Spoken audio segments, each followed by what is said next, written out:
We made it to the end of the week. We're here with the Friday edition of the Morning Pitt on youtube.com/Panther-Lair.com. Took a little break from the football talk yesterday on the Morning Pitt by diving into some basketball recruiting content and discussion. Hopefully you got a chance to check that out. Really good conversation, I thought, actually, with Rob Cassidy, Rivals.com national basketball analyst, talking about Pitt's recruiting class, currently ranked in the top 15 nationally and number 2 in the ACC behind Duke's 5-man, 5-star recruiting class, which is going to be a tough one to top. But you know what? Right now, Pitt is sitting in pretty strong position with this 2023 recruiting class. Jeff Capel has done a pretty good job with Jalen Lowe and Carlton Carrington and Marlon Barnes. And we'll see how the class finishes. We'll see who they're able to sign in November and then who else they pursue in the spring. Obviously, transfers are always going to be a big part of it. But we broke down where things stand right now on yesterday's Morning Pitt. So hopefully you got a chance to check that out. youtube.com/Panther-Lair.com. But it's Friday. Tomorrow's game day. Pitt, Virginia Tech at Acrisure Stadium for a 3:30 kickoff. And so we're going to get back to the football talk as you might expect. Of course, on Panther-Lair.com, that football talk never went away. Panther-Lair.com, Pittsburgh.rivals.com. Lots of football content there throughout the week, recapping the Georgia Tech game, looking ahead to this Virginia Tech game. And there's been a lot to talk about, a lot of conversation, a lot of discussion all over the place. None of it very good, none of it very optimistic, none of it very positive. But you'll have this when you lose a game, and particularly when you lose a game to a team that doesn't look very good. Nevertheless, Pitt fans have still been talking a lot, and I think all eyes are going to be on this game against Virginia Tech tomorrow. And what do I expect out of this game? I don't know. I got a few thoughts. Look, Virginia Tech is coming in with a pretty solid defense. They've given up about 22 points per game. That puts them actually kind of right around the middle of the pack in the ACC. That point total allowed has gone up in the last 2 weeks after they gave up 33 to West Virginia and 41 to North Carolina. But those numbers, I'm not sure we can look at those numbers from the last 2 games. On one hand, you would look at it and say, well, Virginia Tech just started off, really playing tough on defense, and now they've given up 74 points in the last 2 games. They're, an average, whatever that is, 37 points per game. Boy, they're getting exposed. Their defense is getting, well, not quite. West Virginia scored 33 total points, but 7 of those came on a pick 6 in the fourth quarter, and the game was actually a 16-10 game after 3 quarters. West Virginia scored 17 points in the fourth quarter, again, including a pick 6. So they had 10 offensive points in that interception return for a touchdown that set the final score at 33-10. The game was a lot closer after 3 quarters, a 16-10 game. And so you don't necessarily look at that and say, boy, Virginia Tech just got run up and down the field all game against West Virginia. They largely kept the Mountaineers in check. They just couldn't do anything offensively themselves. And then on the North Carolina game, we gave up 41 points to North Carolina. That all came from the offense, and Carolina was up 24-10 at halftime. So it's not really like they ever had any success keeping North Carolina in check. But North Carolina is also, by the numbers, the number 1 offense in the ACC. They lead the conference in scoring at 45.4 points per game. They've averaged, they're averaging more than 500 yards per game gained. Now, we know the flip side is that North Carolina can't really stop anyone except Virginia Tech. They apparently held the Hokies to 10 points, which maybe is more of an indictment on Virginia Tech's defense than it is, or Virginia Tech's offense, than it is an endorsement of North Carolina's defense. But we look at those 2 games and we say, all right, they largely held West Virginia in check, and then they kind of got smoked by North Carolina. North Carolina's offense is better than Pitt's offense.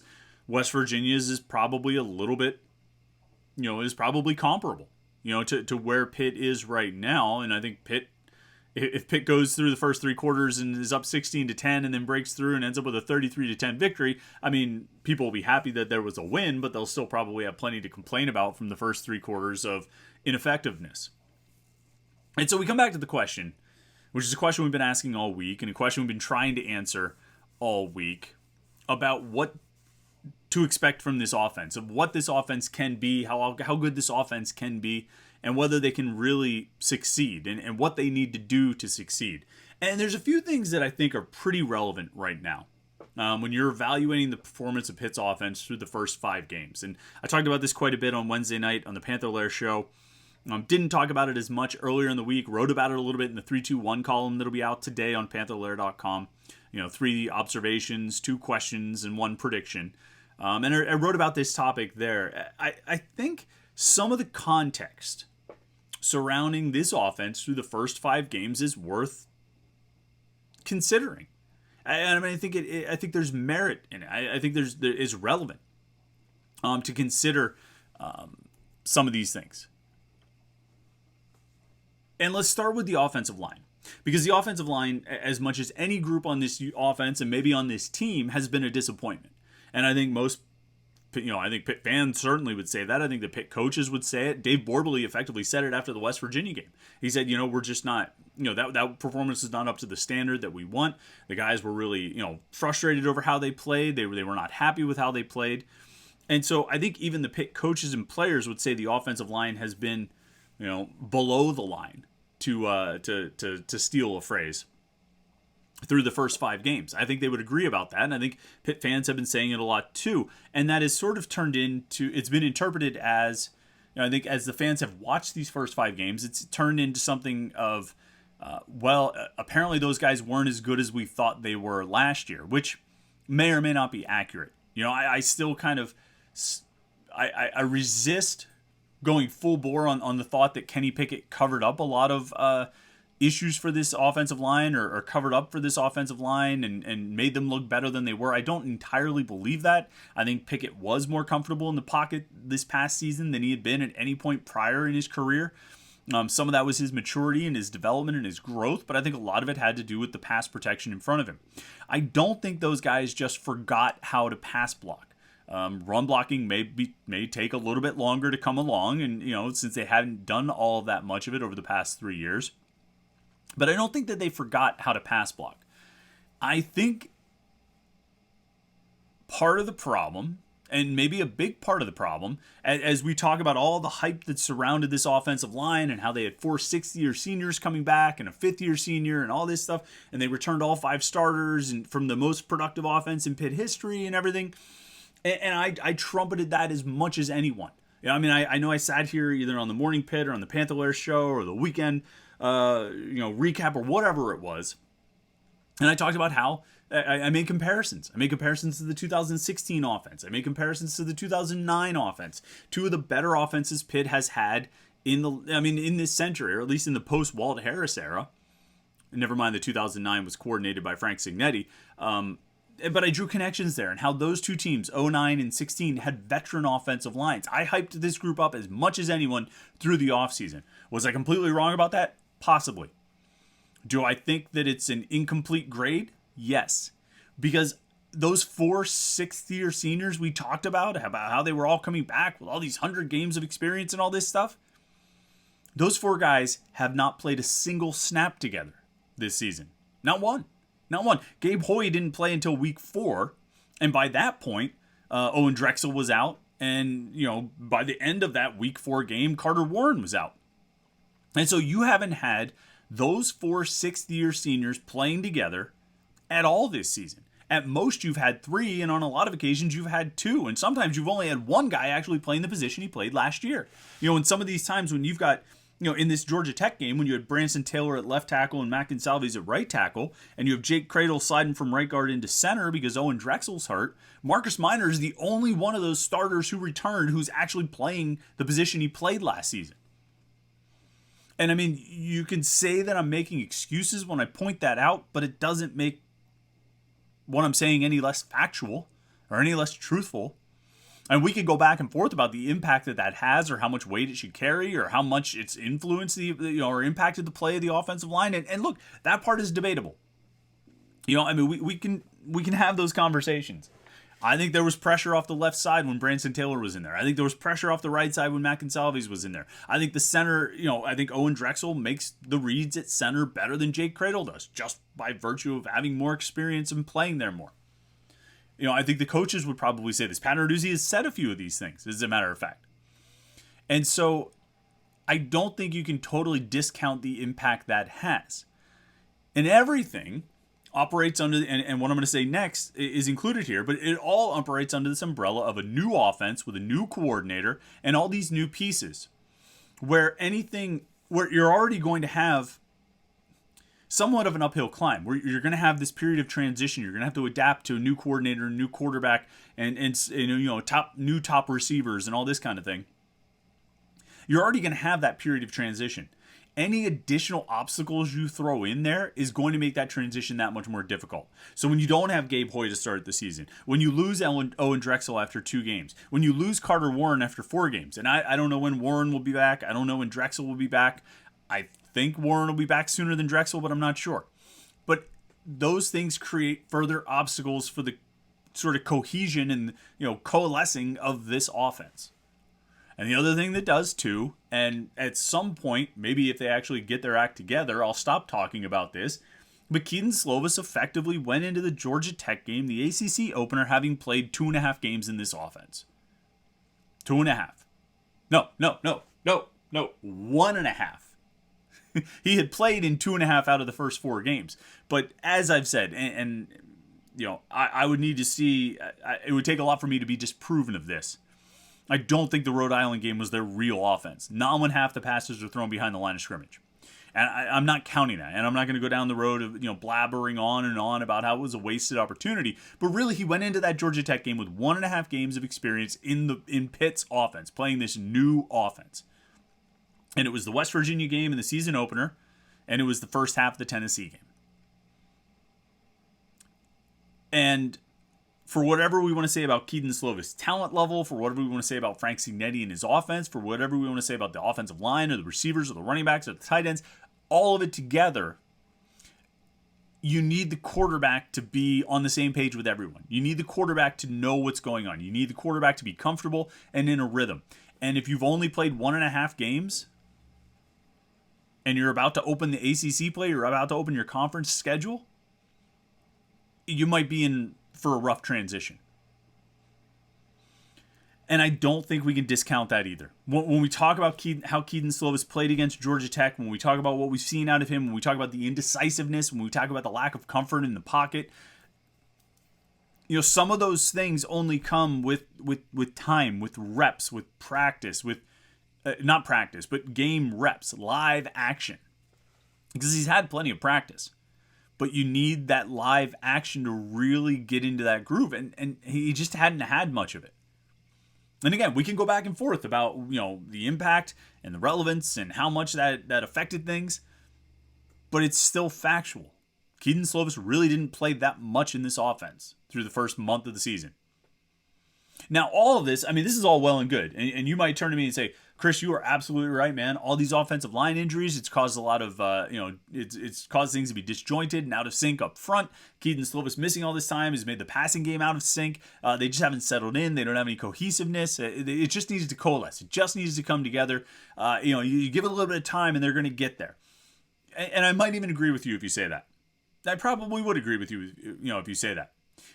The problem is, this is game 6. Tomorrow is the midpoint of the regular season. And if you've wasted the first half of the season messing around, some by your choice and some not, that's a lot of time wasted just to get to the midpoint of the season and still not really have your offense put together. And again, there are a lot of reasons why. If everything we're talking about here it really is affecting things with the offensive line missing and Kedon Slovis missing and all that, that's out of your control. Some of it. The Rhode Island game was not out of your control. But it is coming up to that midpoint of the season. And that's concerning that we're still having these conversations about the offense at the midpoint of the season. So what's going to happen tomorrow? What's going to happen when they go against a defense that held West Virginia to 16 points through the first 3 quarters? A defense that's given up about 22 points per game, which feels like an insurmountable margin to it feels like Pitt will have trouble getting to that amount after they had trouble getting to that amount against Georgia Tech last weekend. And I think this is a better defense than Georgia Tech. According to Pro Football Focus, Virginia Tech leads the ACC in pressures with 103 pressures. They're only averaging about 2 sacks per game, but they're pressuring the quarterback. Nobody else has gotten as many pressures as Virginia Tech after 5 games.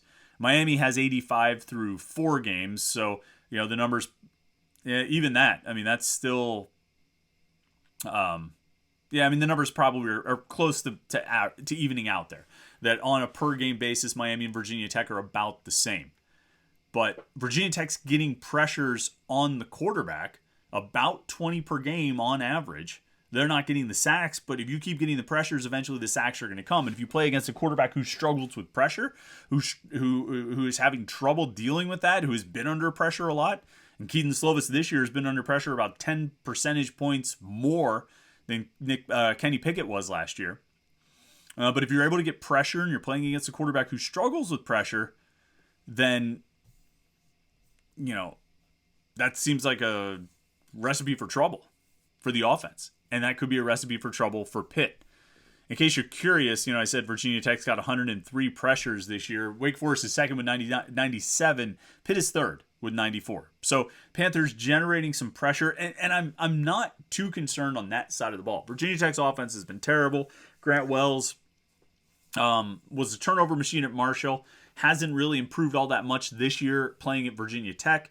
I think Pitt's defense should have another good game.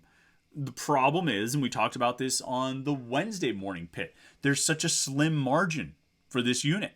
There's such a slim margin for Pitt's defense and Pitt's special teams where they really can't have any mistakes. They can't have any slip-ups. They can't have any missed tackles. They can't have any penalties because that could be the backbreaker in a game that might end up being like 10-6. Now, you're not as bad as you look when you lose, and you're not as good as you look when you win. I think Pitt's offense can be better than it was, but they're going to play a tougher defense this week.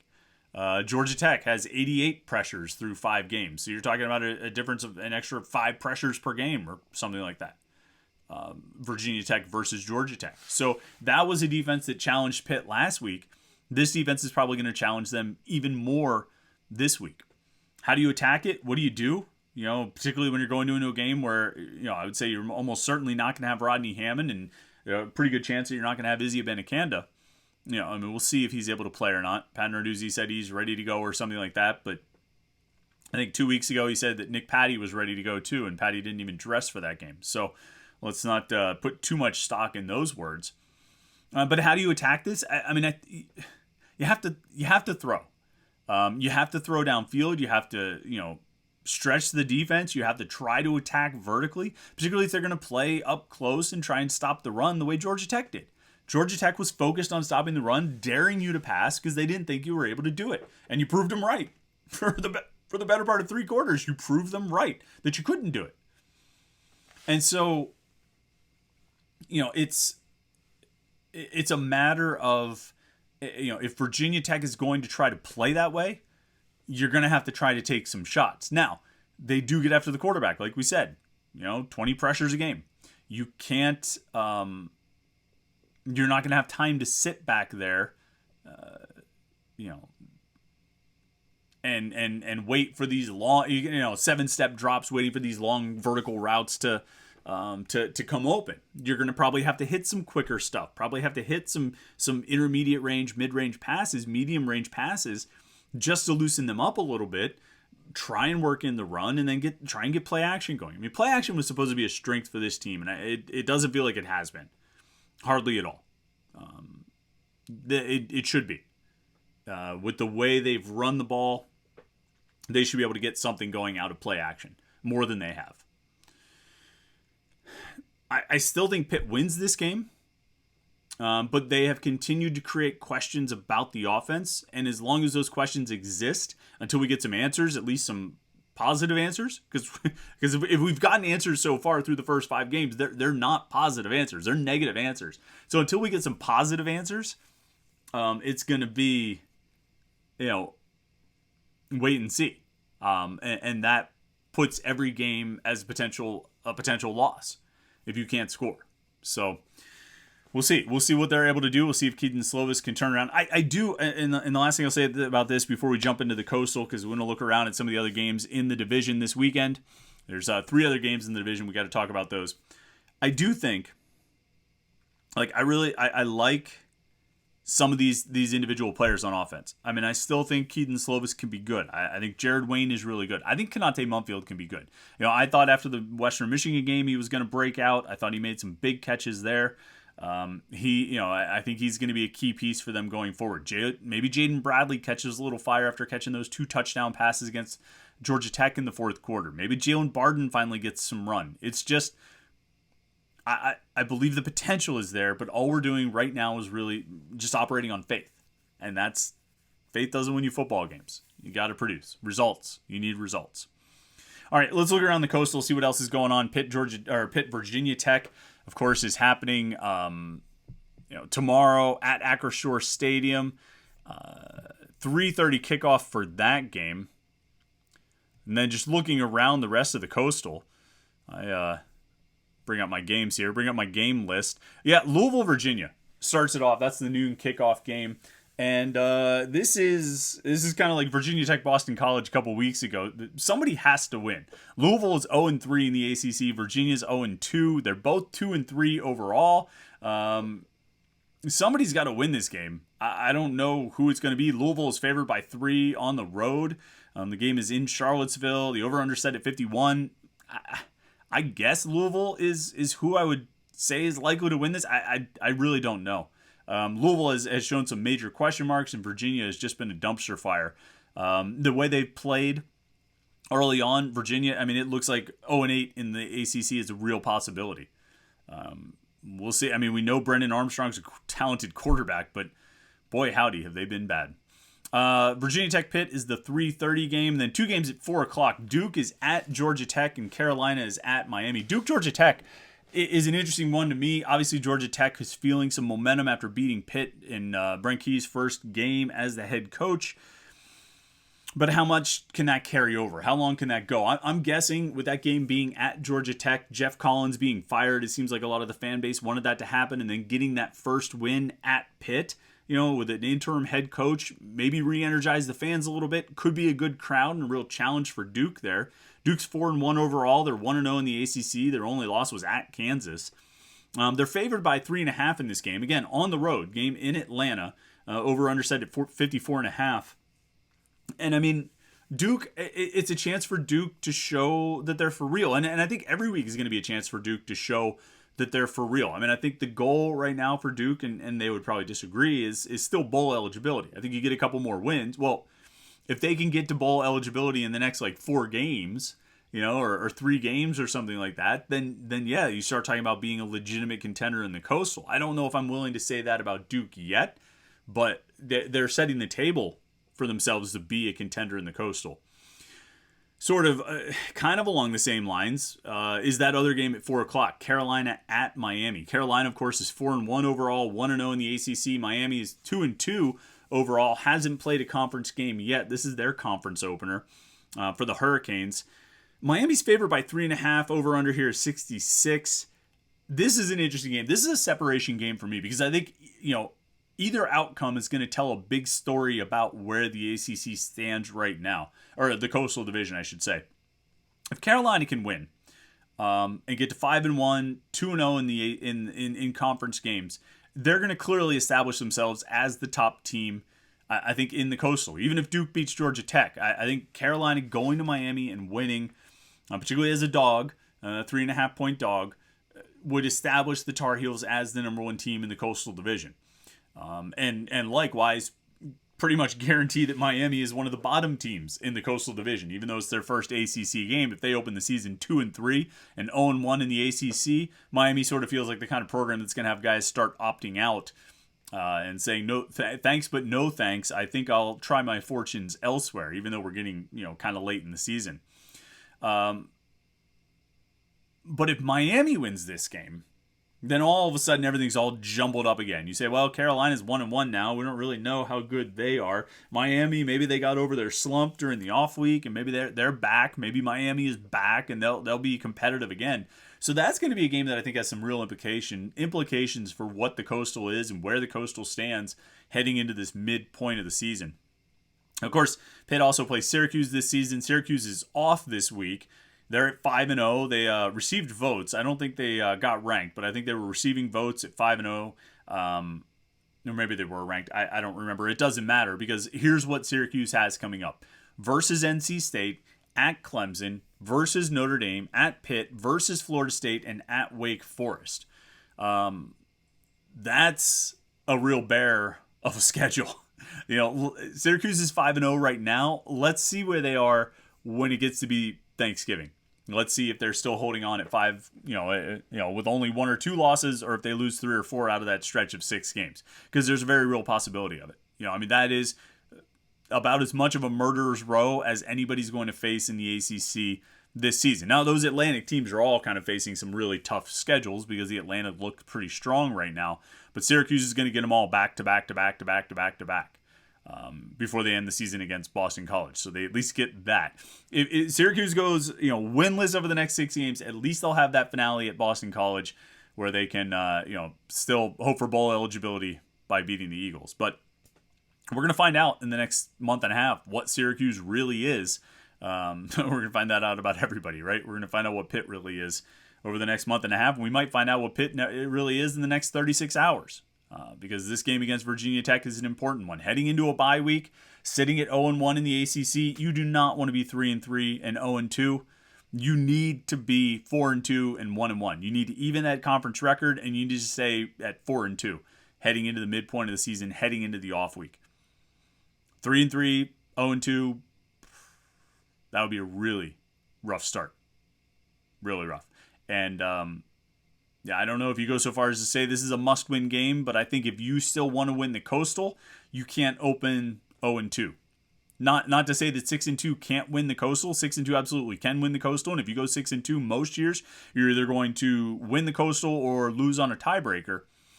I just think if you open 0-2, then it's highly unlikely you're going to win the next 6 in a row.